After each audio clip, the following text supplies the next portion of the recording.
ang mga kwento ng pag-ibig, kwento ng buhay at kwento ng pag-asa dito sa Barangay Love Stories. Love Stories.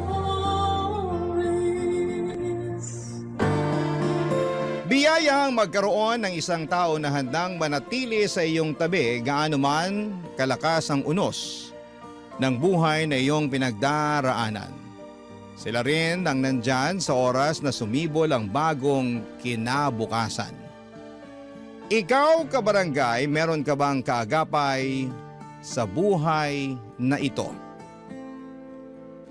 Dear Papa Dudut, good day po sa inyo at sa mga nakikinig ng Barangay Love Stories, tawagin niyo na lamang po ako sa pangalang Minerva, isang teacher na nagtuturo sa isang pampublikong paaralan dito sa Valenzuela.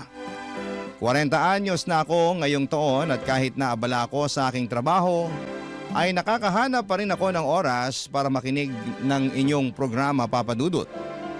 Paborito ko kasi ang mga istorya na tinatampok ninyo. Lalong-lalo na ang tungkol sa pag-ibig. Ako man at ang aking asawa na si Danilo ay meron ding istorya na aming pag-iibigan na gusto kong ibahagi sa inyong programa.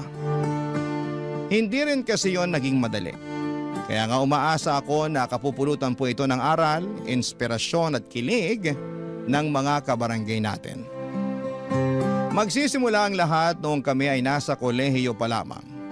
Education ang kurso na kinuha ko, samantalang business related naman ang kay Danilo. Noong mga panahong yon, 1 linggo na kaming magkasintahan nang isinama ko siya sa bahay namin para ipakilala sa Nanay Salve at Tatay Hinerko. Kaso'y hindi naging maganda ang una nilang pagkikita, Papa Dudut.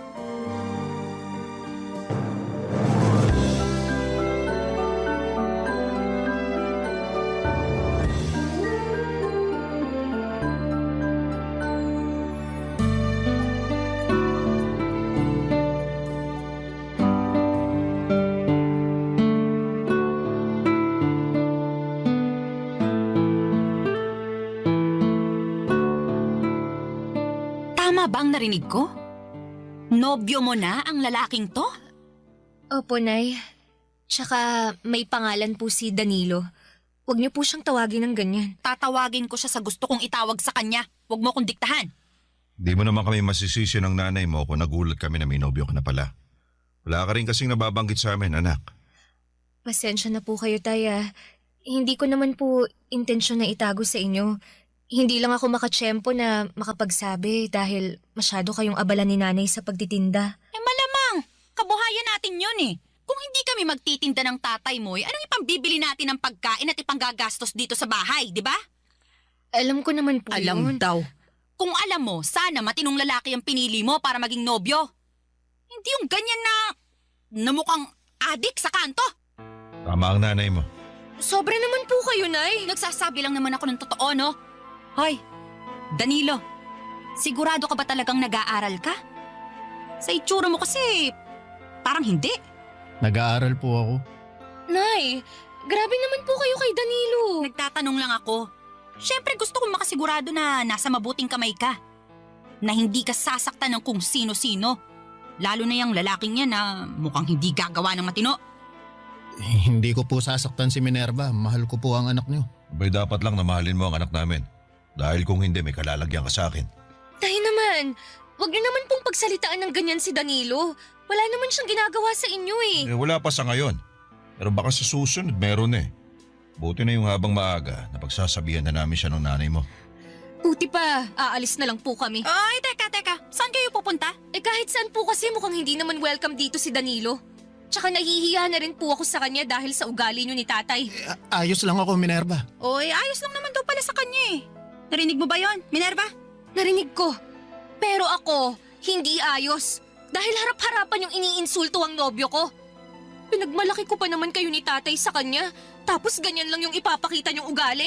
Anak, inaalala ka lang namin ng nanay mo. Siyempre ayaw ka namin mapariwara pag nakatuluyan mo yung lalaki na yan. Tsaka tama naman ang nanay mo. Mukha siyang hindi gagawa ng matino. Tignan mo. Hinusgahan niyo na agad si Danilo nang dahil sa itsura niya. O, anong magagawa namin kung kahusga-husga siya? Tsaka bakit kasi dyan ka pa nagkagusto, anak? Ang ganda-ganda mo. Gwapo rin yung dati mong karelasyon. Matangos ang ilong, maputi, makinis ang balat. Sana man lang pumili ka ng mas gwapo pa dun. Hindi naman yata tama na pagkumparahin niyo si Danilo sa dati kong karelasyon. Sumusobra na kayo ah. Kami pa talagang sumusobra. Huminahon ka lang, Minerva. Paano ko hihinahon? Grabe na yung pangiinsulto nila sa'yo. Hindi ka ba nasasaktan? O kita mo na, ako rin. Nasasaktan at mas doble yung sakit na nararamdaman ko kasi mga magulang ko pa talaga ang nanlalait sa'yo. Kung ayaw mo na malait namin yung nobyo mo, mabuti pa huwag mo na yun isama rito sa pamamahay natin. Ay, tama ang tatay mo. Ayoko na ulit makita ang pagmumukha niyan, ha? Nasisira lang ang araw ko.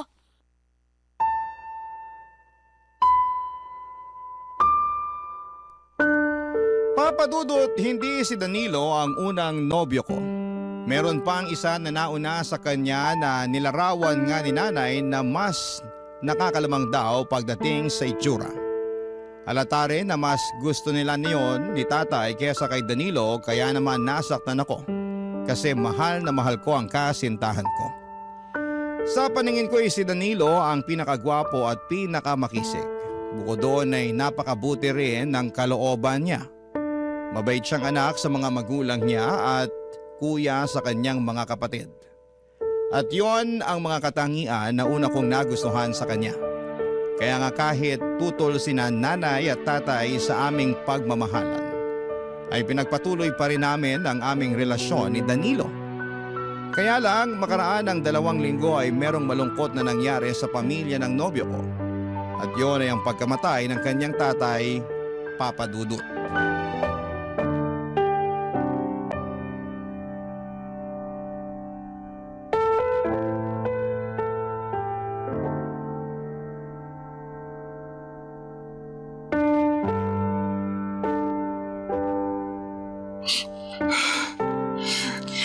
Ang sakit-sakit mawala ng tatay. Hindi pa kami handa eh.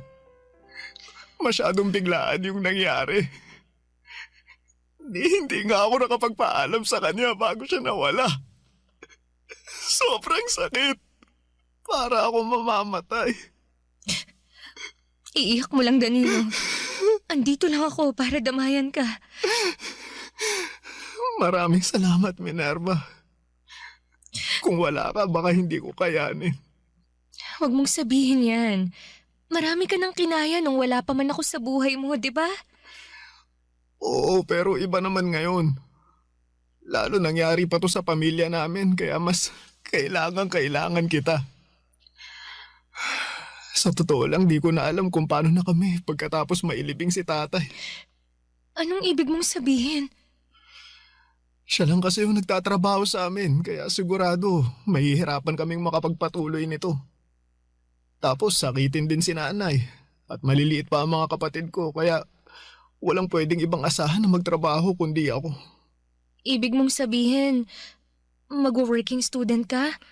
Tingin ko nga hindi ko kakayanin lalo sa sitwasyon ng pamilya namin eh. Kaya nga naisip ko na tumigil na muna sa pag-aaral at mag-focus na lang sa paghahanap ng trabaho. Sigurado ka na ba sa desisyon mong yan? Oo. Napag-isipan ko na yon at kinausap ko na rin naman si nanay. Anong sabi niya? Ayaw niya kasi 2 taon na lang graduate na sana ako. Pero naisip ko na matagal pa yun. Paano na lang kami mabubuhay sa 2 taon na yun, di ba? Ibig sabihin hindi kami kakain? Hindi magbabayad ng bills at hindi bibili ng maintenance ng mga gamot ni nanay? Ayoko namang mangyari yun. Kaya kung kinakailangan na magsakripisyo ako, gagawin ko. Naiintindihan ko naman ang sitwasyon. Hindi ko lang napigilang manghinayang kasi pangarap nating makapagtapos ng sabay, di ba? Tapos iba pa rin kapag may diploma kang hawak. Kumbaga, mas maraming malalaki at magagandang oportunidad ang darating sa'yo. Oo nga, pero wala akong choice eh. Mahirap lang din ang mga kamag-anak namin kaya di namin sila pwedeng asahan na tumulong sa amin sa lahat ng pagkakataon. Sa bagay. Kaya pasensya ka na kung biglaan yung desisyon ko ha. Ay, huwag kang humingi ng pasensya.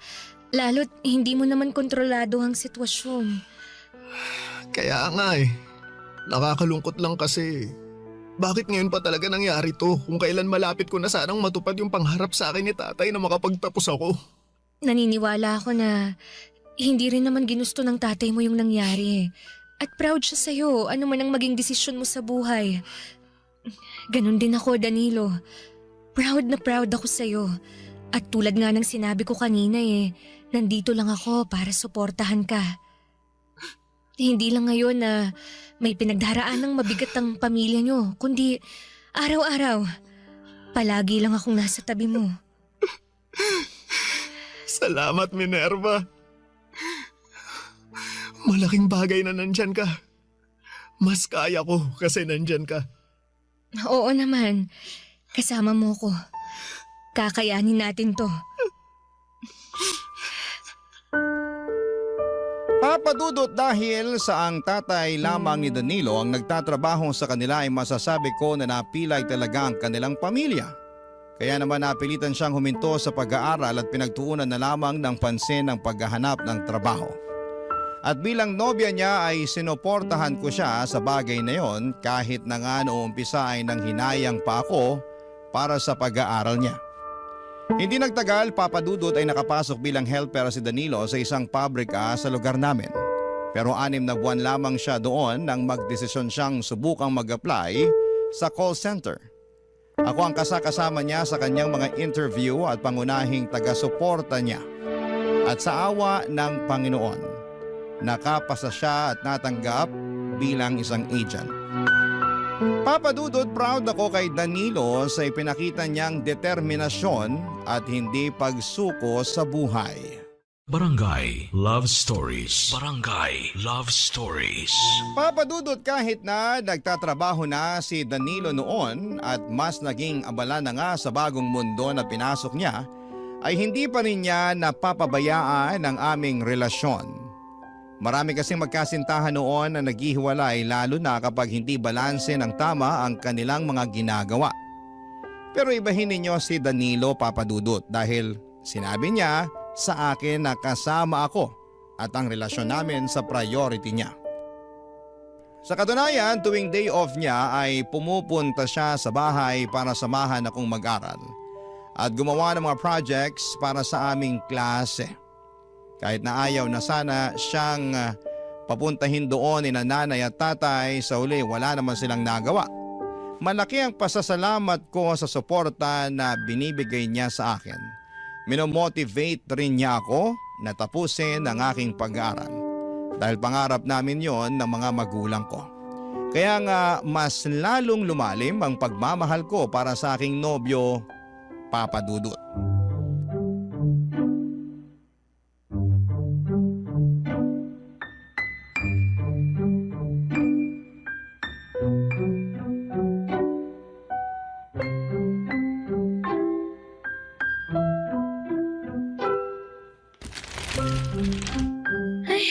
Grabe, pagod na ang utak ko sa kare-review.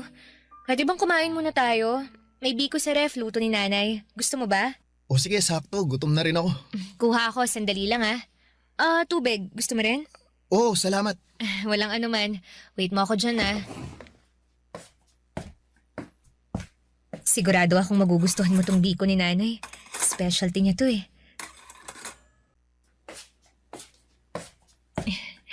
Ito na yung merienda natin. O, tulungan na kita. Salamat. Sandali lang pala. Kailangan kong magbanyo. Balik ako Sige lang.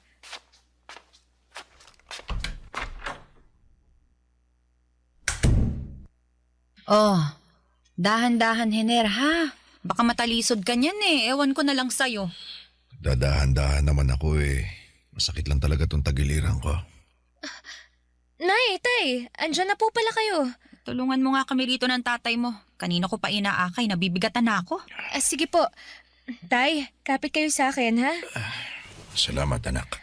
Upo muna po tayo para makapagpahinga kayo. Sige. Salamat. Kasandal na rin tong likod ko. Kanina pa ito sumasakit Kanina pa rin sumasakit ang likod ko sa'yo, Hiner. Pasensya ka na. Kung kaya ko lang yung sarili ko, di sana di na ako nagpatulong sa'yo, di ba?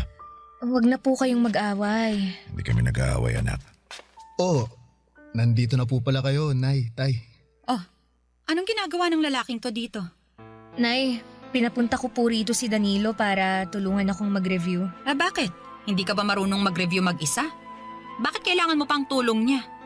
Tapos nakuha mo pa talagang pakainin at painumin niyang lalaki na yan. Nay naman, Ganitong napapagod ako at nai-stress na nangyayari tapos sumabay ka pa talaga, Minerva. Kabilin-bilinan namin sa'yo na wag mo nang isasama yung nobyo mo dito sa pamamahay natin. Pero sige ka pa rin. wala naman pong ginagawang masama si Danilo. Pasensya ka na sa nanay ko ha. Pagod lang siya. Hindi, ayos lang. Naiintindihan ko naman. Ay, naku naman talaga. Ganyan na ba mga kabataan ngayon? Hirap niyong pagsabihan. Wala naman po kaming ginagawang masama. Salve, hayaan mo na sila. Kesa naman sa bahay ng nobya niya tumambay ang anak mo. Gusto mo ba yun? Siyempre ayoko. O kaya nga manahimik ka na dyan. Ingay-ingay mo, kitang masama na nga pakiramdam ko. Ano po bang nangyari? Kumusta ang check-up ni tatay? Ayun na nga. Kumpirmado na may sakit sa bato tong tatay mo. At ayon sa resulta ng mga test niya, malala na raw. Kinakailangan na nga niya magdialysis eh. Di ba ang mahal nun? Saan tayo kukuha ng pera pang pagamot sa kanya? Ganun po ba? Grabe naman. Grabe talaga. Kaya halos mapanot na ako sa kaiisip kanino lalapit. Pero saka na yan. Gusto ko munang matulog. Pagod na rin tong tatay mo.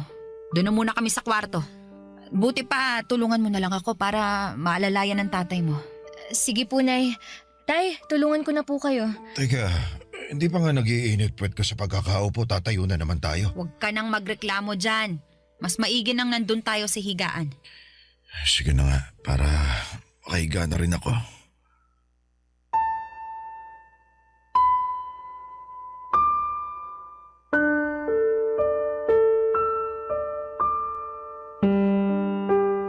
Papadudot magkahalong lungkot, takot at inis ang namutawi sa akin ng mga panahong yon. Lungkot at takot para sa kondisyon ng tatay ko at inis dahil sa asal niya sa nobyo ko. Wala namang ginagawang masama sa kanila si Danilo pero sobra naman kung pagbuntunan nila ito ng galit. Kaya nga dismayado talaga ako sa pakikitungo ng mga magulang ko sa nobyo ko. Sa kabila ng lahat, sinabi ni Danilo na hindi naman daw niya dinibdib yun. Sa katunayan ay nag-alala rin po siya ng husto sa kondisyon ng tatay ko. At habang tumatagal ang mga araw ay lumalala ang sakit ni tatay kaya naman nahirapan ang aming pamilya sa mga sunod-sunod na mga gastusin, papadudot.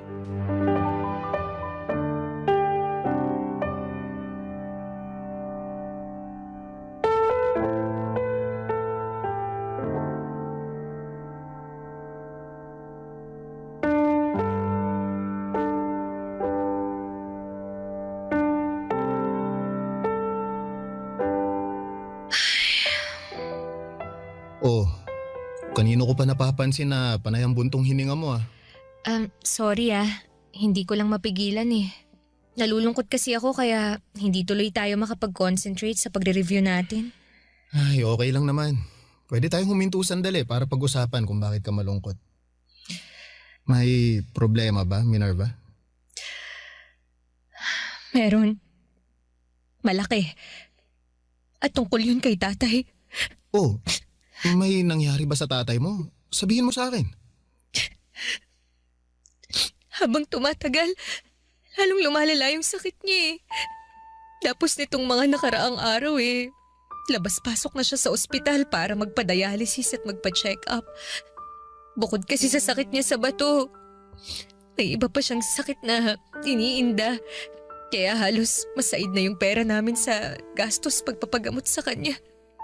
Tapos yung kaisa-isa naming negosyo na tindahan sa palengke baka malugi pa. Ano na lang kami, diba? Nalulungkot akong malaman yung sitwasyon ng pamilya niyo, Minerva. Kung may maitutulong ako, magsabi ka lang sa akin. Pwede akong magbigay ng kahit konting tulong pinansyal para makabawas man lang sa mga gastusin ninyo. Salamat, Danilo. Pero alam ko naman na malaki rin ang responsibilidad mo sa pamilya mo. Tsaka kamakailan lang may pinagdaanan din kayo. Tapos ngayon pa lang kayo nakakabawi ulit. Naku, wala namang kaso yon, lalo't pamilya mo naman ang dumaraan sa pagsubok. Kaya nga nandito lang ako para umalalay at dumamay sa'yo. Hindi naman malaking pera ang kaya kong ibigay pero alam ko makakatulong yun sa inyo. Nahihiya ako sa'yo kasi hindi mo naman kami responsibilidad. Pero mahal ko kayo. Lalo ka na. Mahal mo pa rin si nanay at tatay kahit hindi maayos ang trato nila sa'yo. Oo naman, kasi mga magulang mo sila eh. Saka naniniwala naman ako na magbabago rin sila pag nakita nila na seryoso ako sa pagmamahal sa'yo. At yun ang gusto kong patunayan sa kanila, na iingatan kita, aalagaan, mamahalin, at hindi sasaktan. Salamat Danilo. Malaking bagay na nandyan ka. Lalo't dumaraan ang pamilya namin sa pagsubok. Salamat kasi kahit na busy ka sa trabaho mo, dinadamayan mo ko. Sinasamahan at sinusuportahan sa pag-aaral ko. Kahit na nga pinanghihinaan ako ng loob at question ko na yung sarili ko kung kaya ko pa bang makapagtapos. Ha? Anong ibig mong sabihin? Naiisip ko kasi na tumigil na lang muna sa pag-aaral. Katulad mo, para maghanap ng trabaho. Gusto ko kasing makatulong kay nanay sa mga gastusin nila ni tatay pampagamot. Tsaka dito na rin sa bahay namin. Kaya lang, sigurado ako na hindi nila magugustuhan yung naisip ko. Lalo't pangarap namin na makapagtapos ako at maging ganap na teacher. Naniniwala naman ako na matutupad mo yung pangarap mo. Pero kung hingin ng sitwasyon na hindi mo na agad-agad, pwede mo namang ipagpatuloy ulit. Pwede mong balikan para tuparin. Katulad mo? Oo. Sa katunayan, nag-iipon na nga ako paunti-unti ng pangmatrikula ko eh. Mabuti naman kung ganun. Basta, sabihan mo ako ha. Nandito lang ako anuman ang mangyari. Pero sana hindi mo na kailanganing tumigil sa pag-aaral. Lalo, ilang taon na lang naman, makakapagtapos ka na. Hindi pa naman buo ang loob ko. Kaya hindi ko pa masabi kung ano talaga ang gagawin ko. Medyo naguguluhan pa ako sa mga nangyayari Kung maluwag naman ang schedule mo at kaya mo, bakit di mo subukang mag-working student? Sa ganung paraan, di mo kailangan tumigil sa pag-aaral. Pero ano kayang trabaho ang pwede kong pasukin? May hiring ba sa inyo at tumatanggap ng part-timer? Sa ngayon wala pa eh. Pero kapag nagkaroon, sasabihan kita kaagad. Salamat Danilo. Salamat. Papadudot, buti na lang at nandyan si Danilo para maging kaagapay ko lalo na at dumaraan sa pagsubok ang aming pamilya. Malaking bagay na meron akong napagsasabihan ng aking nararamdaman dahil baka masiraan na lamang ako ng ulo kapag sinolo ko yon. At kapag nga nakakaluwag si Danilo ay nag-aabot siya sa akin ng tulong pinansyal para sa mga gastusin namin sa bahay at maging sa pag-aaral ko. Kaya lalo akong nagsikap na makapagtapos dahil hindi na lamang ako ang mag-isang lumalaban para sa katuparan ng aking pangarap na maging ganap na guro dahil kasama ko na doon si Danilo. At kahit na mahirap, papadudot at maraming mga gastusin at kasabay pa noon ang pagkakasakit ni tatay ay wala akong hindi kakayanin na may sa katuparan lamang ang mga mithiin kong makapagmarcha sa entablado, bitbit ang sertipiko ng katibayan ng aking pinapangarap, ang aking inaasam na pagtatapos. Barangay Love Stories. Barangay Love Stories. Papadudot, hindi nga nagtagal ay nakapagtapos ako ng pag-aaral kaya naman sobrang saya namin ng mga magulang ko.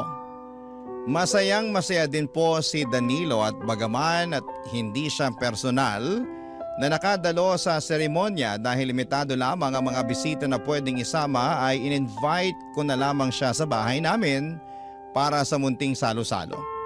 Kaya lang makalipas ang 2 linggo ay namatay naman si tatay dahil sa paglala ng kanyang sakit. At sobrang lungkot ko ng mga panahong yon. Buti na lang at nandyan si Danilo upang umalalay nang sa ganon ay makaya ko ang lahat.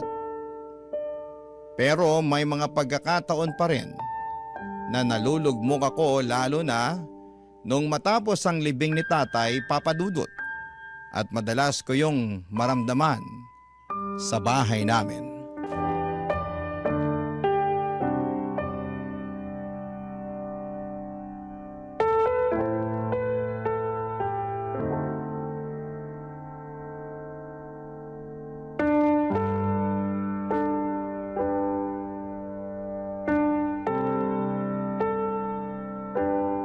Nay, ano pong ginagawa niyo sa mga gamit at damit ni tatay? Hindi ba halata? Di nililigpit ko. Kaya nga kinuha ko tong mga nakatambak na karton sa tindahan. Kasi dito ko planong ilagay ang mga damit at gamit ng tatay mo. Namimiss ko po si tatay. Lalo na yung mga damit at gamit niya. Ako rin. At bilang asawa, masakit sa akin na gawin ang bagay na to. Pero kailangan. Baka lalo tayong hindi makausad kapag nakikita pa rin natin ang mga damit at gamit niya na nandito sa kwarto. Pero hindi naman po ibig sabihin nun na kakalimutan na natin si tatay, di ba? Hindi ko pa po kasi kaya eh. Sino bang nagsabi sa'yo na kalilimutan natin siya? Siyempre hindi. Pero kagaya nga ng sinabi ko kanina kailangan nating umusad. Hindi naman pwedeng huminto ang buhay natin lahat dahil nawala ang tatay mo. Lalong-lalo ka na, Minerva. Ano pong ibig niyong sabihin? Ngayon nawala na ang tatay mo. Siguro naman naisip mo na yung mga responsibilidad na nakaatang sa balikat mo. Isa na nga dun yung maging ganap na guro ka. Para naman kahit nasa kabilang buhay na ang tatay mo mabigyan mo pa rin siya ng karangalan. Kailan mo ba planong kumuha ng lisensya? Tungkol po sa bagay na yan, ang totoo, wala pa po akong plano. Ha? Paano wala ka pang plano? Kamamatay lang po kasi ni tatay. Hindi ko pa po kayang mag-focus sa pagre-review kasi nagluluksa pa po ako. Kasasabi ko lang na hindi pwedeng huminto ang buhay natin ang dahil lang sa pagkamatay ng tatay mo. Tapos lilinyahan mo ako ng ganyan? Ano na lang sasabihin sa'yo ng tatay mo sa kabilang buhay? Sige nga. Kabilin-bilinan pa naman niya na gusto kanyang maging lisensyadong guro kahit nawala na siya. Tapos sasabihin mo sa akin na hindi mo pa kaya? Nay naman Naku, wag mo nga akong artihan ng ganyan, Minerva. Hindi po ako nag-iinarte. Pero sana wag niyo naman po akong i-pressure. Ipe-pressure kita hanggang maisip mo na hindi ka pwedeng tatamad-tamad lalo't wala na ang tatay mo. Kung hindi ka magiging lisensyadong guro, anong plano mong gawin sa buhay mo, Aber? Hindi ko naman po sinabing hindi ako magiging lisensyadong guro eh. Pero gusto ko po munang magpahinga lalo't nagluluksa pa ako. Luksa-luksa ka dyan. Ando na tayo. Pero hanggang kailan? Hindi ko po alam. Yan ang dapat mong alamin dahil wala kang habang buhay para magluksa, Minerva. Kung hindi ka rin lang naman kukuha ng lisensya ngayong taon, mabuti pang magtrabaho ka na lang para makatulong ka dito sa bahay natin. Baka nakakalimutan mong mag-isa na lang ako na nagtataguyod sa inyong magkakapatid. Ay, baka hindi ko kayanin at ako naman ang bumigay at magkasakit. Sige ka. Alam ko naman po yun. At hindi ko rin naman kayo pababayaan eh. Pero sana, bigyan niyo muna ako ng panahon na... Paulit-ulit tayo eh. Hirap kasi sa inyong mga kabataan, mahihina ang loob. Madamdamin kaya kaunting bagay, kaunting kibot dinidibdib. Huwag ganon, Minerva, ha? Gayahin niyo kami. Kasi kahit na nagluluksa kami, kahit na malungkot ang buhay, nagpapatuloy pa rin kami. Umuusad kahit na mahirap, kasi mas lalo kaming walang mapapala kung magpapakain kami sa kalungkutan. Ay naku, wala akong matatapos kung dadaldal lang ako sa iyo rito eh. Buti pa, tulungan mo na lang ako rito para magkaroon ka naman ng pakinabang. Papa Dudut, sa totoo lang, lalong bumigat ang pakiramdam ko sa pag-uusap naming yon ni nanay. Hindi pa kasi talaga ako handang umusad at magpatuloy sa buhay lalo na at kamamatay pa lamang ni tatay. At 1 linggo pa lamang noong naililibing siya. Ngunit naatanga na agad ako ng mabigat na responsibilidad sa aking mga balikat. Litong-lito po ako at hindi ko po alam kung saan at papaanong magsisimula. Kaya nga si Danilo ang madalas kong kasakasama ng mga panahong yon. Sa katunayan ay sa bahay nila ako natutulog dahil mas gumagaan ang loob ko. At nakakahinga ako ng maluwag pag wala ako sa bahay namin. Naalala ko lang kasi doon si tatay. Kaya naman lagi ako nalulungkot at umiiyak doon. Tapos ay pinipressure pa ako ni nanay, Papa Dudut. Makalipas nga ang 3 buwan ay nabuntis ako ni Danilo at masasabi ko na lalong nag-ibang takbo ng mundo ko. At kahit pa kapwa kami may takot sa magiging reaksyon ni nanay ay matapang pa rin naming sinabi sa kanya ang mga plano namin ni Danilo. Ngunit bukod sa pagbubuntis ko ay meron pa kaming sinabi kay nanay na labis niyang ikinagulat.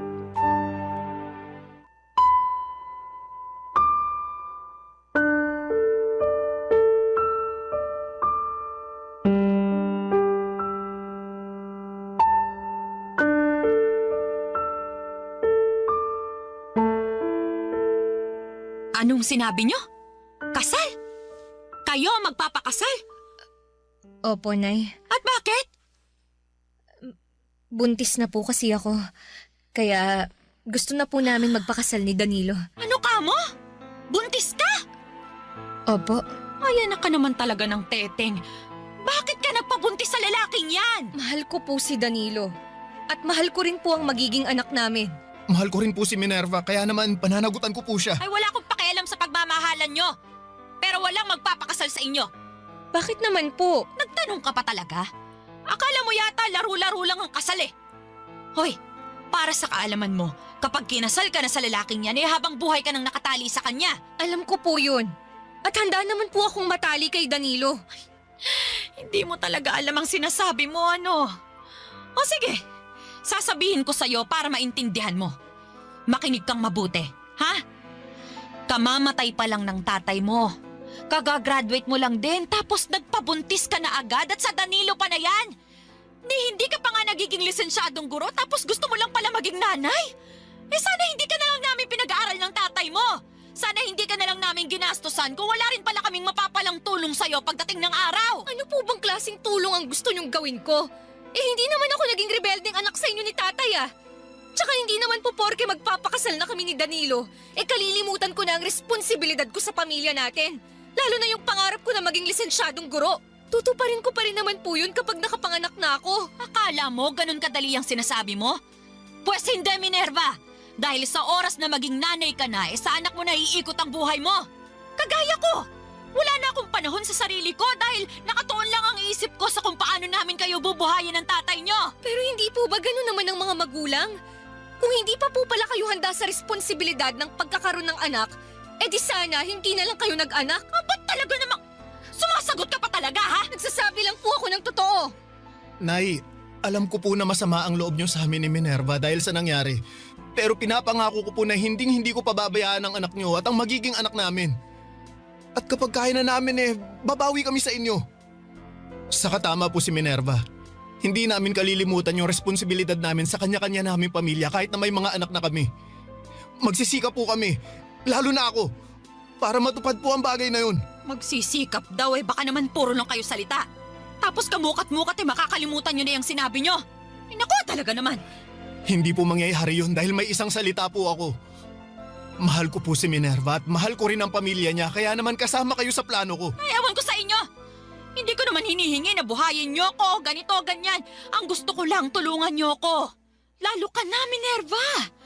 Sana bago ka mag-asawa at magkaanak may maayos ka na ring buhay para hindi kawawa yung magiging anak nyo ni Danilo. Kaya nga magsisikap po kami ni Danilo, Nay. Lalo ngayon na magkakaanak na kami. Bahala kayo sa buhay nyo.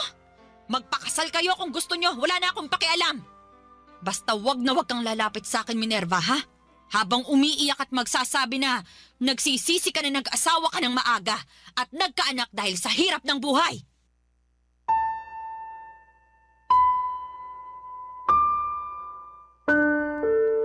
Papa Dudut, kinasal kami ni Danilo sa Huwes at nagsama sa iisang bubong. Pero tumira muna kami sa bahay nila para maasikaso ako ng nanay niya hanggang sa makapanganak ako. At mag-isang taon ang baby namin, Papa Dudut. Tapos noong na-promote ang asawa ko sa trabaho niya ay nakaipon kami para makapagrenta ng maliit na apartment. Noong nagdesisyon akong kumuha na ng lisensya sa pagkaguro ay sinuportahan ako ni Danilo. At hindi nga po nagtagal ay nakapasa naman ako at doon na nga nagsimula ang pagtuturo ko. Kung tatanungin ninyo ako kung kumusta kami ni nanay ay masaya akong sasabihin na maayos naman ang relasyon namin. At mahal na mahal niya ang apo niya. Hindi rin kasi niya ako natiis lalo na noong nanganak ako. At siyang nag-alaga sa anak namin ni Danilo kapag nasa trabaho kaming pareho. Sa kabilang banda ay guilty din ako kasi hindi ako agad nakabawi sa kanya lalo na noong namatay si tatay. Kaya nga wala na akong sinayang na sandali noong nabigyan ako ng pagkakataon na tuparin na ang matagal na nilang pangarap para sa akin. At habang tinutupad ko yon ay malaki ang pasasalamat ko sa aking asawa na nanatili sa aking tabi at naniwala sa kakayahan ko. Hanggang dito na lamang po, Papa Dudut, ang sulat ko. Sana po'y mapili po ninyong i-ere sa programa ninyong Barangay Love Stories. God bless and more power sa inyong istasyon. Ang inyong forever kapuso at ka-Barangay, Minerva. Kwentuhan naman tayo dito sa comment section. Ang mga kwento ng pag-ibig, kwento ng buhay at kwento ng pag-asa dito sa Barangay Love Stories. Love Stories.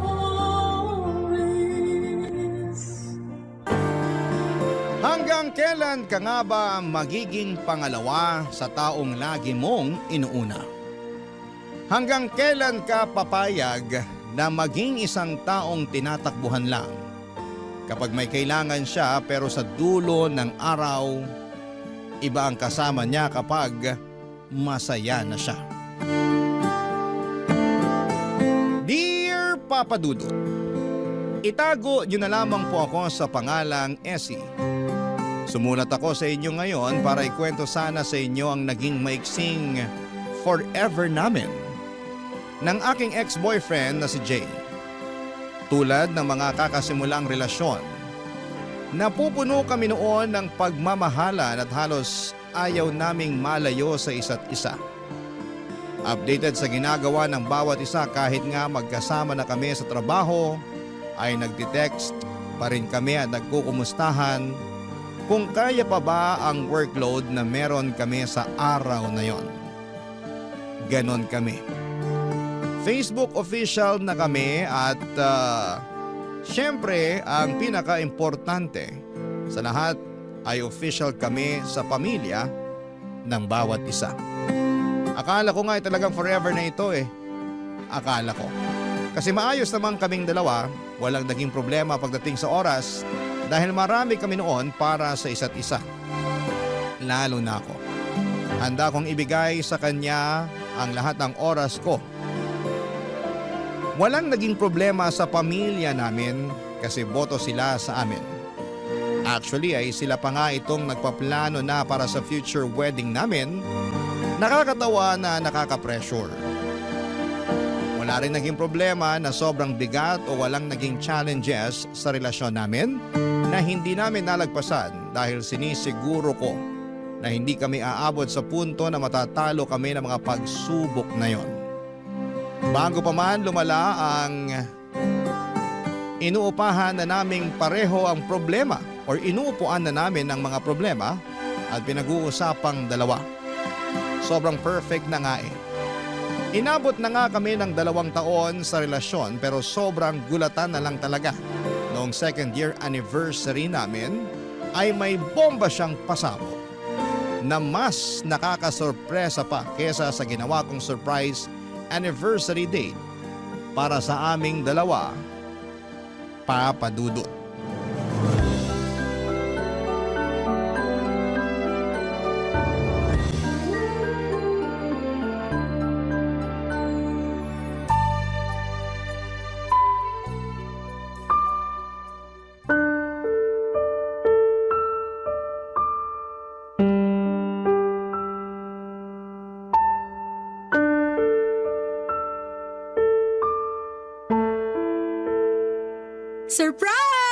Happy anniversary, babe! Essie, sabi ko naman sa'yo. Alam ko sinabi mo na wala nang pa-surprise sa anniversary natin. Pero kasi hindi ako makatiis eh. Patuwarin mo na lang ako. Essie, Wait lang, bago ka magalit dyan, tignan mo muna tong hinanda ko. break na tayo. May hinanda akong tinola sa gata ng paborito mo. Essie! Narinig ko. I'm sorry kasi dapat kahapon ko pa sinabi to eh. Kung alam ko lang na maghahanda ka ng ganito, di sana... Bakit? Anong bakit? Bakit ka nakikipaghiwalay? Bakit ngayon pa? Essie, Nakailang esi ka na ngayong gabi. hindi na ako masaya. Paano hindi ka na masaya? Nung Sunday masaya pa tayong dalawa after church, di ba? Ano yun? Essie, matagal na akong hindi masaya. Bakit di ka masaya? Sabihin mo kasi hindi ko naman yun nakikita sa'yo. Hindi ko alam kung bakit hindi na ako masaya. Siguro kasi hindi na kita mahal. Pero mahal kita, Jay. I'm sorry, Essie. Pero hindi na tayo pareho ng nararamdaman ngayon. Ang labo naman, Jay. Akala ko ba wala magbabago? Akala ko rin eh. Paano na to? Pwede pa rin naman natin kainin tong hinanda mong tinola eh. Itong relasyon at hindi ang lintik na tinola na yan. Hindi ko alam. Hindi ka nalalaban? Hindi na. Ako lalaban pa. Wag na. Please, Jay. Hindi ko na kaya, Essie. Hindi na talaga.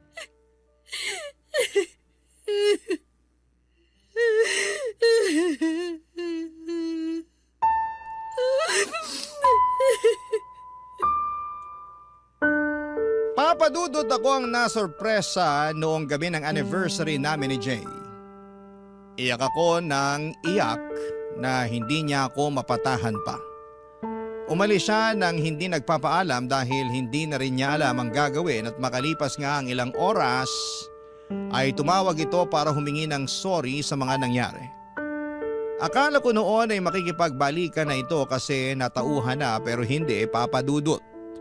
Tumawag ito para sabihin na sana ay hindi pa rin kami mag-iwasan.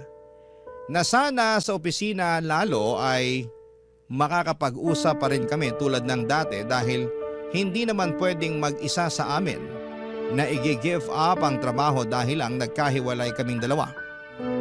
Na sana'y kahit na hindi na kami magkarelasyon ay matatakbuhan pa rin namin ang isa't isa tulad ng dati. Tulad nung magkaibigan pa lamang kaming dalawa, papadudot. Hindi ko nasabi sa inyo na bago kami maging magkarelasyon ni Jay ay naging mag-best friend kaming dalawa. Since college, takbuhan na namin ang isa't isa lalo na kapag may problema. Lalo na siya. Lagi ang tumatakbo sa akin kapag may kailangang tulong at andon naman ako para saluhin siya. Nasanay siyang ganon sa akin hanggang sa maging kami. Kaya siguro kahit ngayon na magkahiwalay kami ay gusto pa rin itong maging ganon kami sa isa't isa. Takbuhan kapag may problema at pumayag ako rito.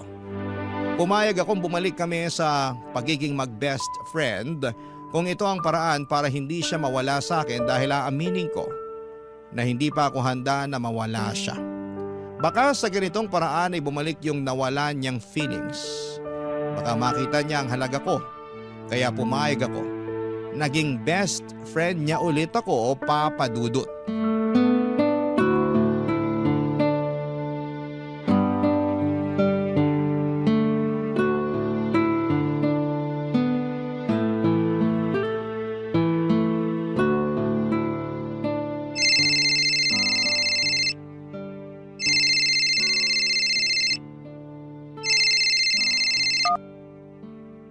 Hello, Essie, gising ka pa ba?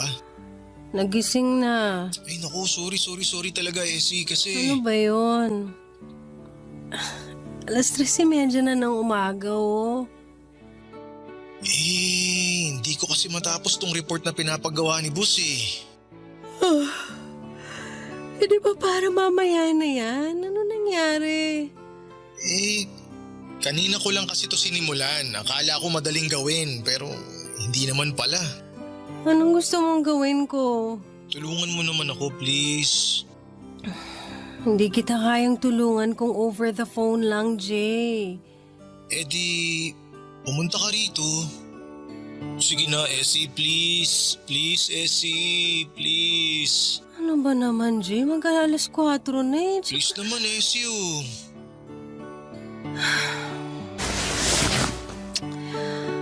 Okay. Bigyan mo ako ng 30 minutes. Pwedeng 20 minutes? Okay. Bigyan mo ako ng 20 minutes para mag-prepare. Ayun, thank you. Thank you, Essie. Sobrang thank you. Grabe, maaasahan talaga kita sa lahat. Ano pa nga bang silbi ko sa buhay mo, di ba? Ang laki kaya ng silbi mo. Ikaw ang savior ko eh. Araw-araw. Savior. Oh, bakit mo naman tinawanan yung sinabi ko? Hindi ko tinawanan. May naalala lang kasi ako. Hulaan ko. Nung college tayo, yan ang madalas kong sabihin sa'yo kapag ginagawa mo yung assignments ko, lalo na nung ginawa mo yung thesis ko. At marami pang iba. Ay, kaya nga thank you kasi kahit hindi na tayo, nandyan ka pa rin. Masasandalan, maaasahan. Best friend. Sabi naman sa'yo mas maganda na ganito tayo kaysa… Huwag mo na ituloy ang sasabihin mo para maibaba ko na tong phone at makapag-prepare na ako. Ay, oo nga pala. O paano? See you. See you.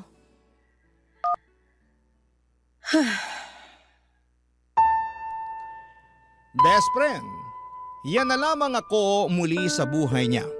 Takbuhan niya kapag may kailangan o may problema. Para kaming bumalik sa college, ang daming nagsasabi na ang tanga-tanga ko para ipagpatuloy ang ginagawa ko. Pero kibits balikat na lamang. Hindi kasi nila naiintindihan yung kagustuhan ko na mapalapit lamang kay Jay. Nasanay akong kasama siya at nasanay akong lagi siyang nandyan. Kaya hindi madaling putulin yung naging routine namin. Hindi ko kaya. Kaya naman nakontento ako sa ganito sa pagiging best friend kung eto ang paraan para hindi siya mawala sa akin. Dahil papadudot aaminin ko, kahit 2 taon na ang nakalipas, ay mahal ko pa rin siya. Hindi nawala ang pagmamahal ko sa kanya siguro dahil ayaw ko naman kasing mag-move on talaga sa kanya. Kasi lagi naman kaming magkasama. At kahit noong nagkaroon na ito ng bagong girlfriend, ay andun pa rin ako sa kanya. Natatakbuhan niya. Kahit ang sakit-sakit na. Andun pa rin ako at umaaktong ayos na ang kahit durog na ako. Dahil alam kong wala nang pag-asang maging kaming dalawa dahil may mahal na siyang iba. Papa Dudut. Barangay Love Stories. Barangay Love Stories. Papa Dudut, lumipas ang 5 taon at heto pa rin ako, katrabaho pa rin si Jay. Ginagawa pa rin ang lahat para sa kanya.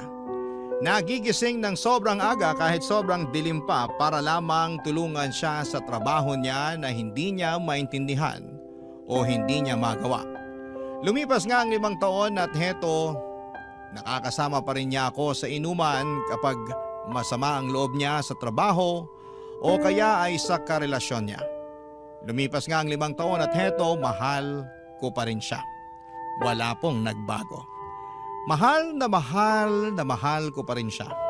Tanga na akong tanga pero hirap talaga akong kalimutan siya. Lalo na't lagi namang kaming magkasama. At dahil nangako ako sa kanya na hindi ako magbabago, na hindi ako iiwas at magiging mag-best friend pa rin kami.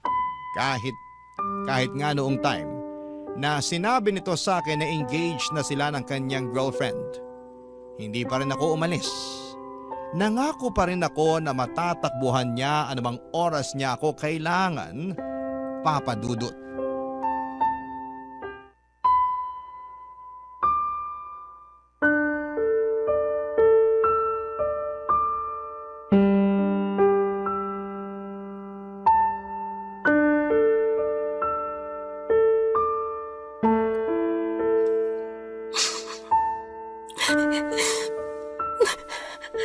Oh, bakit ka umiiyak dyan? masaya. Masaya kasi ako para sa'yo. Masaya ka ba talaga? Tingnan mo nga, namumugto na yung mga mata mo kay iyak dyan, oh. Hindi. Ganito lang ako magpakita ng saya. Masaya ako para sa'yo, Jay. Masaya ako na ikakasal ka na. Alam mo, masaya rin ako. Sobra. Siya na yung babaeng pangarap ko eh. Siya na yung gusto kong makasama araw-araw. Alam mo yun? Alam mo ba yung ganong pakiramdam? Alam ko. Sus, alam mo ba talaga? Eh wala kang ang love life ngayon eh. Wala man akong boyfriend ngayon pero naramdaman ko naman yan. Dati. Sa'yo. Bale, wala pa kaming napag-uusapang araw kung kailan mismo yung kasal pero asahan mo, isa ka sa mga unang makakaalam. Nako, kahit wag na, hindi naman ako importante para sa kasal niyo eh. Hindi no? Best friend kita. Kailangan nandun ka. Sasabihin ko sa kanya na gawin ka pang ang abay. Wag mong gawin yan. Ayos lang ako kahit nga hindi na ako pumunta eh. Uy, nasa na yung pangako mo na makakasama kita lagi? Pero kasal mo yun, Jay. Eh ano naman ngayon? Mahalagang araw yun para sa akin. Dapat nandun ka. Pero kasal mo yun. Eh ano nga ngayon kung kasal ko yun? Ex mo ko. Best friend na kita ngayon. Ang tagal na nating wala. Eh lagi na nga tayong magkasama eh. Hindi na tayo naiilang sa isa't isa tulad ng ibang mag-ex dyan. Iba tayo, okay? So dapat pumunta ka. Jay, hindi ko kaya. Bakit? Hindi ko alam. Ay nako, nabigla ka lang siguro. Tara, libre kita ng kape. Tulungan mo na rin ako sa mga dapat tsaka mga hindi ko dapat gawin sa kasal. Okay ba yun? Jay, please. Eh alam ko na ang gusto mong sabihin. Gusto mo iwasan at layuan mo na ako dahil engaged na ako. Hindi naman ako manhid eh. Hindi naman kasi ang dapat eh. Pero di ko kaya yun. Hindi mo kaya? Oo. Kasi nasanay na ako na nandyan ka. Hindi ko alam kung makakayanan ko ang araw-araw na wala ka. Pero… ituloy mo pa rin yung pangako mo. Huwag kang mawawala sa tabi ko. Nandyan ka lang para matakbuhan ko. Para matulungan ako. Diyan ka lang. Walang dapat magbago kahit ikasal pa ako. Kahit magkaanak pa ako at magkaapo. Diyan ka lang. Ha?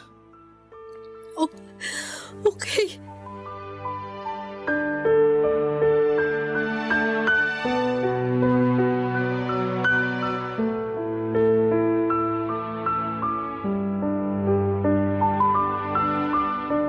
Yun na nga po ang pinakamasakit na pangakong kailangan kong panindigan. Durog na durog ako nung malaman kong ikakasal na siya. Parang biglang nawala na ako ng pag-asa na magiging kami pa. Kasi nung magkarelasyon pa lamang sila ng girlfriend niya ay okay pa. Pwede pang umasa kasi hindi pa naman sila kasal pero iba na ngayon. Engaged na sila at papunta na doon sa forever nila. Alam ko dapat at pinanindigan ko na lamang yung tumatakbo sa utak ko na dapat ay umiwas na ako kahit na ayaw pa niya. Oras na rin para makapag-move on sa kanya pero hindi ko nagawa. Kasi nung tumingin ako sa mga mata niya noong narinig ko ang mga pakiusap niya na huwag akong mawawala ay para akong natameme. Na dapat na sa tabi lamang niya ako, lahat ng plano ko na lumayo ay nawala at pumayag ako sa kagustuhan niya. Ang mga kung hindi ako aalis. Na forever akong nasa tabi niya at forever niya akong matatakbuhan kapag kailangan niya ng forever best friend. Hindi ko po alam, Papa Dudut, kung hanggang kailan ako masasanay sa ganito.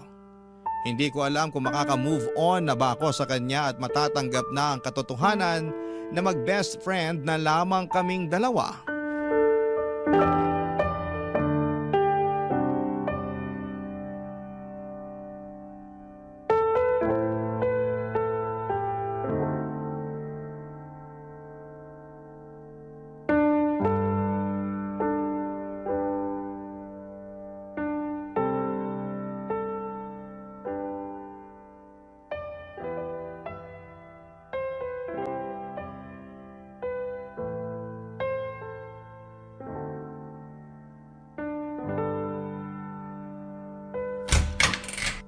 Jay! Anong ginagawa mo rito? Essie, pwede bang dito muna ako? Tuloy ka. Ano ba nangyari? Si ano kasi, Yung fiancé mo. paano mo nalaman?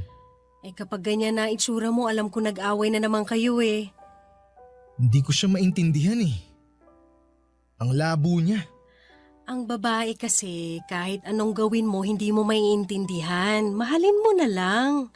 Pero bakit ikaw naiintindihan ko? Kasi best friend mo ako at matagal na tayo magkakilala. Ang hirap niyang intindihin. Lagi na lang ako yung nag-a-adjust. Paano naman ako? Kailangan ba lagi ako yung may malawak na pangunawa? Bakit siya hindi niya magawa yun para sa akin? Nagmumukha akong sunod-sunuran sa mga gusto niya eh. Siya lagi yung nasusunod. Para tuloy akong aso. Naiintindihan kita. Ay, buti ka pa. Ha? Buti ka pa naiintindihan mo ako. Buti ka pa ramdam ko na hindi ako nag-iisa kapag kasama ka. Buti ka pa. Jay, maaayos nyo rin yan. Away lang yan. Pero paulit-ulit na lang kasi. Pag-usapan nyo lang, maayos din yan. Mabuti pa tara na lang dun sa sala at ipagtitimpla kita ng kape. Pag-usapan natin yan hanggang sa gumaan ang pakiramdam mo. Ay, salamat Essie ah. Paulit-ulit ka na lang sa pasasalamat dyan. Ayos lang, gano'n naman talaga eh. Paanong ganun? Ito na yung role ko sa buhay mo. Maging best friend mo. Takbuhan mo nga ako sa lahat, di ba? Di ko alam ang gagawin ko kapag wala ka. Kaya please Essie, huwag kang mawawala ah. Oo. Mag-promise ka. Kasi Essie, hindi ko makakayanan ng mag-isa. Kailangan kita. Kailangan kita, Essie. I know. Kape na? Yes, please. Thank you, Essie.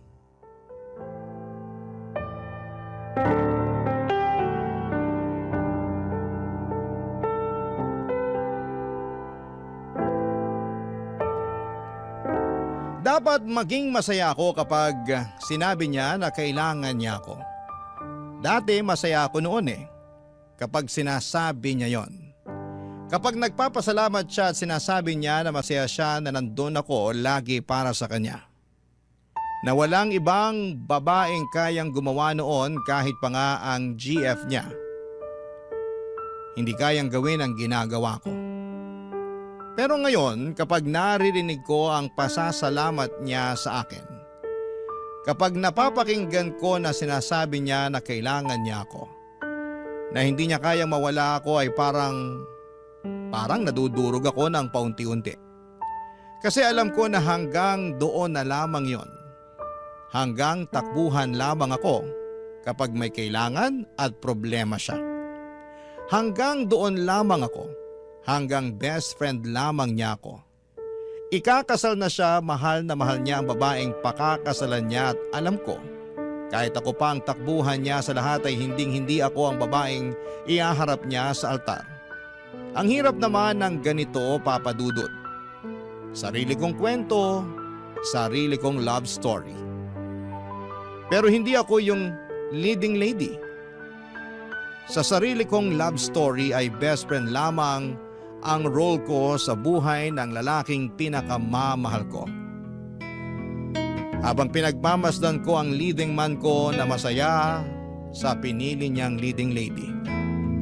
Sa sarili kong kwento. Barangay Love Stories. Barangay Love Stories. Papadudot, pakiramdam ko ay para akong kabit kay Jay. Pero isang kabit na ako lang ang nakakaalam. Yung pinupuntahan niya lagi kapag may problema sila ng fiancé niya at yon ang pinakaayaw ko sa lahat. Nang dahilan kung bakit siya lumalapit sa akin. Parang mas lalo niyang pinaparamdam sa akin na talagang wala na akong dapat pang asahan sa kanya. At ang pinakamasakit pa rito, Papa Dudut, ay wala akong lakas ng loob para sabihin sa kanya na nasasaktan ako sa ginagawa niyang paglapit at alam kong wala na akong karapatan na sabihin ito sa kanya. Dahil nangako ako na nandito lamang ako para sa kanya kahit sobrang sakit na. Sobrang sakit, Papa Dudut.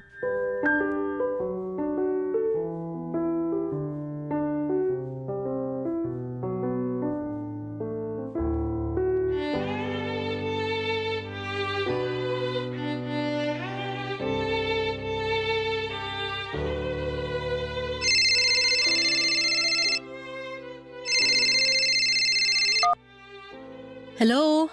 Hi Essie, naistorbo ba kita? Hindi naman. Bakit? Wala naman, gusto lang kitang kumustahin. Kumustahin ako? O bakit parang nagulat ka? Wala lang. Kala ko kasi may kailangan ka eh. Nalibago lang. Grabe naman to. Kinukumusta naman kita kahit wala akong kailangan Bihira. Kaya sorry, nagulat lang. Okay lang naman ako. Ano bang meron? Wala naman. Pwede bang tumawag lang ako kasi gusto kitang makausap, ganon? Weird eh. Hindi ako sanay na tumatawag ka na walang kailangan. Uy, nakakasakit ka ng damdamin Kanina kasi sa office napansin ko na parang tulala ka. Tapos tahimik. Di ka nga ata kumain ng lunch Dami lang kasing dami lang ginawa kaya ayun, hindi na nakakain. Tigilan mo nga ako, wala kayang masyadong ganap sa office ngayon. Masama lang siguro yung pakiramdam kasi lately sobra yung puyat ko eh. Aba, mukhang pinariringgan mo ako dyan Bakit naman kita paparinggan? Kasi ako lagi nang pupuyat sa'yo. Ay, teka, parang weird pakinggan yun Ang ibig kong sabihin, napupuyat ka dahil sa katutulong sa akin sa mga take-home ko na trabaho. Sus, wala yun. Ilang years ko na namang ginagawa yan, sanay na ako. Parang masama ata loob mo Pero Essie, sobrang thank you Ano bang nakain mo at ganyan ka ngayon, ha? Wala naman. Bigla lang kasi kitang naisip ngayon. Tapos, naalala ko yung mga pinagdaanan natin nung naging tayong dalawa. Naalala mo nung nag-away tayo dahil nagsiselos ako dun sa isang katrabaho natin? Si Fred? Sus, paano ko makakalimutan yun? Binlock mo pa ako sa Facebook nun sa sobrang selos mo. Pero in-unblock din kita kinagabihan, no? Kasi sabi mo natatakot ka na kapag hindi kita ka-chat, kami ni Alfred yung mag-usap. Praning ka! Sus, ikaw nga rin tong praning Naalala mo si Camille, yung naging kapitbahay ko? Ang tindi kaya ng selos mo dun. Halos araw-araw nasa bahay ka para bakuran ako sa kapitbahay ko na yun. Oy, may dahilan para magselos ako dun sa sakang na yon, Panay kaya pagpapakit niya sa'yo, napapansin ko kaya. Sus, madumi ka lang mag-isip. Di mo lang maamin na selosa ka talaga. Kapal nito, gustong-gusto mo naman na pinagsiselos ako. Ang cute mo kasi pag nagsiselos ka. Tsaka doon ko nararamdaman na ang gwapo ko. Tsaka mahal na mahal mo ako. Kaya pala, ikaw talaga? Sus, ikaw rin naman dyan. Di ba nga nung... Jay? Isang Hawaiian pizza at pa-upgrade na sa pineapple juice yung drinks. No ice please. Ha? Ano sinasabi? Tapos, available ba yung lasagna nyo? Jay, Hindi na. Okay lang. Sige, siguro sa next order ko na lang. ano bang... Oo, okay na yun. Thank you. Bye.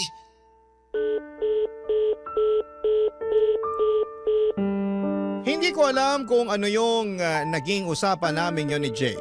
Kung bakit bigla siyang tumawag at bigla naming pinag-usapan ang nakaraan namin. Aaminin ko na nakaramdam ako ng kaunting pag-asa.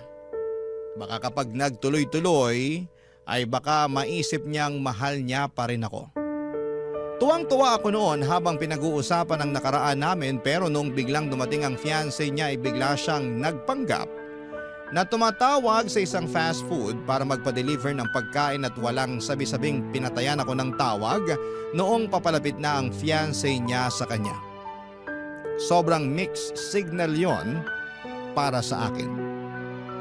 Ano ba talaga? Bakit siya biglang mangungumusta at magbabanggit ng nakaraan namin? Bakit siya biglang magiging sweet tapos bigla ay parang nililihim na niya ako sa kanyang fiancé na dati naman ay hindi niya ginagawa? May mali siya na ba yon sa kanya? Gusto kong pag-usapan namin kung ano ba yung nangyari sa amin pero pagkatapos noon ng pag-uusap namin yon ay umiwas na ito sa akin at hindi ako manhid para maramdaman yon. Pero sa tingin ko ay maganda na rin yon para maka-move on na rin po ako sa kanya. Baka yun ay hinihintay ko para tuluyan na siyang makalimutan kasi hindi ko kayang ako ang magsimulang umiwas sa kanya. Siguro inabot ng 2 linggo ang hindi namin pagkikibuan hanggang sa isang araw ay bigla na lamang itong pumunta sa bahay, Papa Dudut.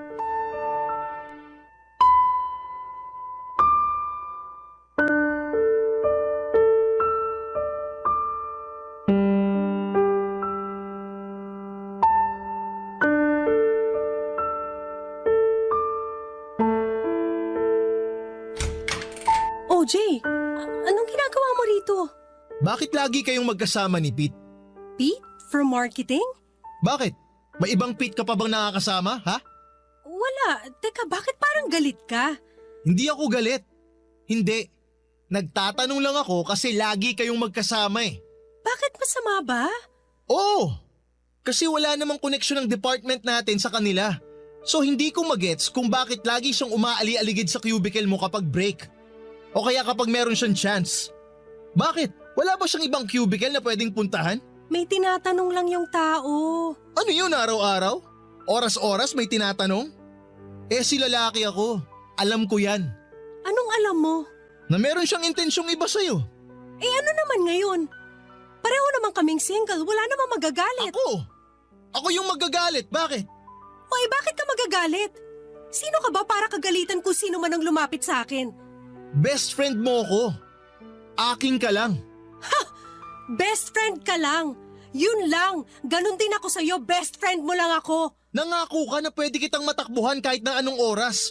Kapag kailangan kita, nandun ka. Pero hindi ko pinangako na ikaw lang ang pwedeng tumakbo sa akin kapag may kailangan.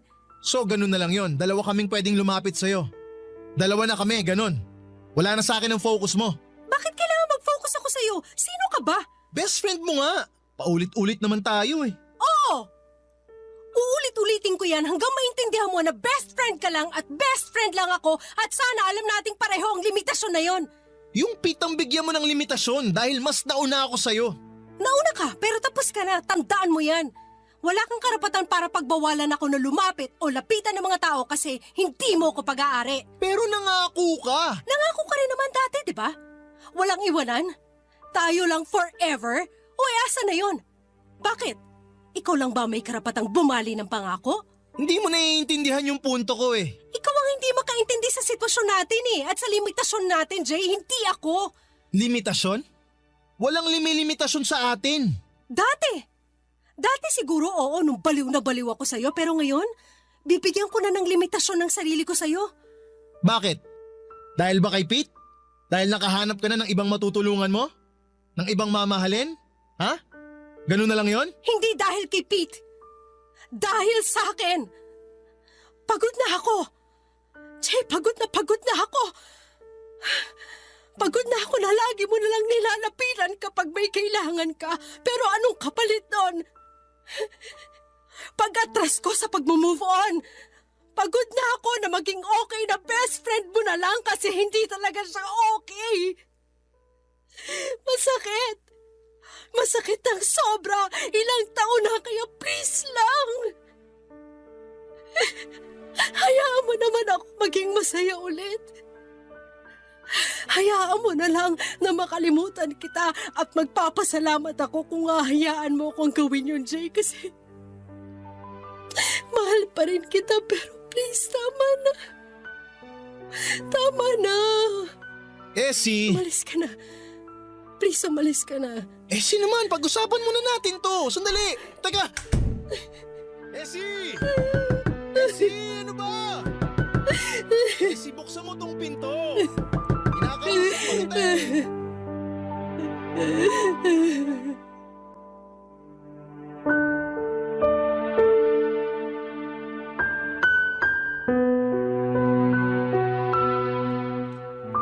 Sa unang pagkakataon ng buhay ko ay naramdaman kong malaya na ako. Naramdaman ko, Papa Dudut, na makakapagbukas na ako ng panibagong chapter ng buhay ko. Nawala na ang inaakala kong leading man ko. Sa unang pagkakataon ng buhay ko ay naramdaman ko na may ginawa rin akong tama para sa sarili ko naman. Sobrang sakit na tuluyang punang pinutol ang koneksyon namin ni Jay. Pero alam kong mas kailangan ko ang sakit na yon para tuluyan kong maitulak ang sarili ko papunta sa tamang direksyon at sa tamang tao. Alam ko na habang nakadikit ako kay Jay ay nababawasan ang chance na mahanap ko ang totoong leading man ng buhay ko. Kaya ng gabing yon, sinabi ko sa kanya lahat-lahat ng mga tinago kong salita sa loob ng maraming taon. Tinapos ko ang chapter namin ang gabing yon. At hindi ako nagsisisi na ginawa ko yon dahil sa unang pagkakataon sa buhay ko. Nagkaroon ako, Papa Dudut, ng pag-asa na magiging masaya ulit ako. Sa unang pagkakataon ng buhay ko ay naramdaman ko na tama ang ginawa ko at alam ko ang kasunod nito ay saya na. Saya dahil ilang hakbang na lamang at makikilala ko na ang leading man ng buhay ko. Yung leading man ay tuturing akong leading lady sa kwento naming dalawa. Aabangan ko yon. At hindi ako mapapagod na humakbang patungo sa direksyon kung nasaan man siya. Papa Dudut, marami na akong sakit na dinanas sa nakaraang pahina ng buhay ko. Malit na bagay na lamang ang hahakbangin ko para makalaya. Ang inyong kapuso at kabarangay forever, Essie. Kwentuhan naman tayo dito sa comment section.